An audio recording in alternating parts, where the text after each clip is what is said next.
CCR 3. How did your production skills develop through this production? My production skills developed drastically in my magazine. This question can be broken down into two parts: the photo taking and the editing process. When I first started taking pictures, it was the day I did the photo shoot. I had no prior experience at all. I didn't know how to hold the camera. I didn't know how to find the right composition. I didn't know how to put it at the right angle, basically. You can tell that the photo doesn't have good lighting, nor is it being held properly. It's almost as if the main subject is supposed to be part of the background or a prop. Looking back, I see so many things that I could have improved on, or I could have just twitched just a little bit and it would have helped a lot. As I continued taking photos and cooking the food, I was able to adapt to using the camera, even if it was slow. You can see that I played around with the settings, zooming in and out to get close-ups of the food. Around with the settings, I figured out how to blur the background and get more focus onto the actual main subject that I was supposed to be taking pictures of. I was near finishing up making up the food, like finishing up the pancakes, chopping up the fruit, and the background.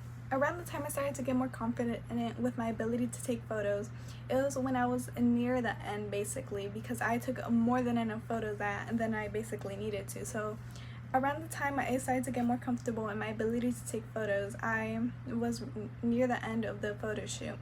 It was around the time I put the actual background, so I could put the pancakes and the food and all the stuff. For example, this image is definitely one of my favorite pictures I took. It seems more organized than the ones I originally took. But that doesn't mean I immediately knew everything in the moment. I still struggled with angles, composition, and lighting the food properly. Nevertheless, I felt more comfortable in my ability to take photos.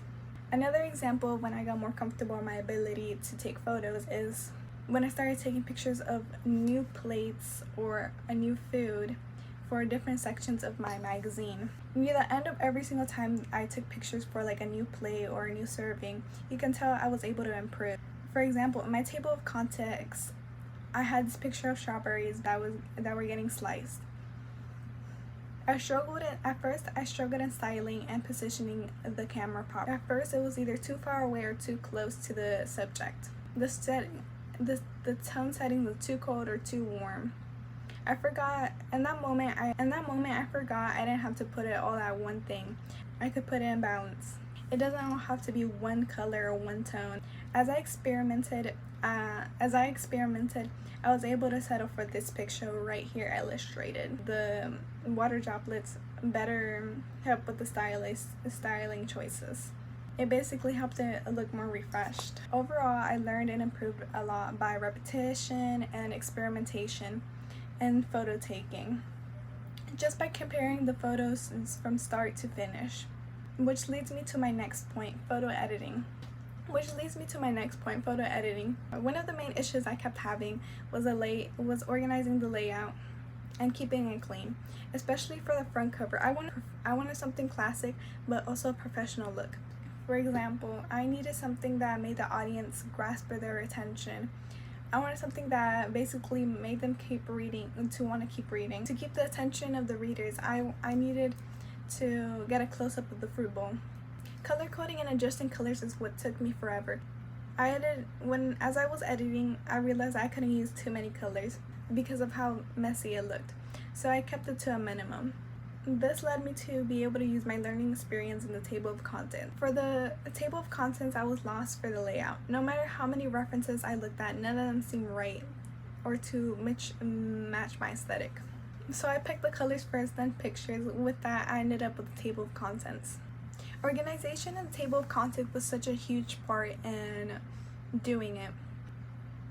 And it's because organization is super important in the table of contents is because it helps to guide the reader. If the reader doesn't know where they're supposed to head next to find the recipe or the article they're looking for, then it will be difficult to navigate the readers. So I couldn't obviously use too many fonts. My production skills in the table of contents changed a lot and improved for the better, because compared to my old table of contents, it didn't have no organization in there whatsoever.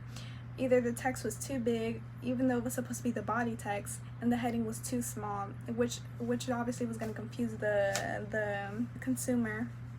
compared to my more refined table of context, it has better organization. When you first look at the left side of it, you can see some food pictures that help you navigate as to what you're looking for.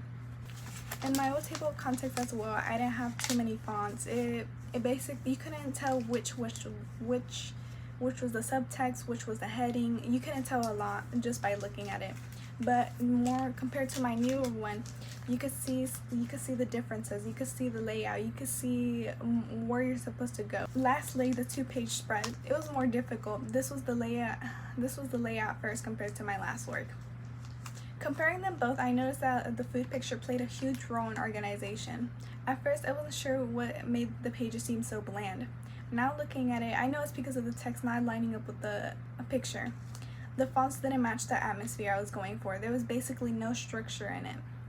Now in my current 2-page spread, I changed everything. I changed the way the photos were positioned. I changed the way the photo looked. I changed the way the fonts. Basically, I removed everything that made it difficult for it to be read.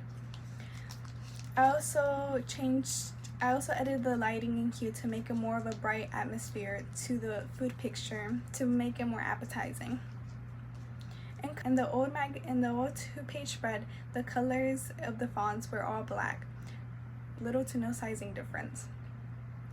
If I were to have kept this, my audience would have been able to continue reading because of how boring it looked, or because it would be difficult to differentiate the heading or the subtext. I was also able to reflect and choose bright colors for my current 2-page spread to give it more of a cheery atmosphere. To sum it up, my magazine was adjusted to better fit my genre and make it more cohesive.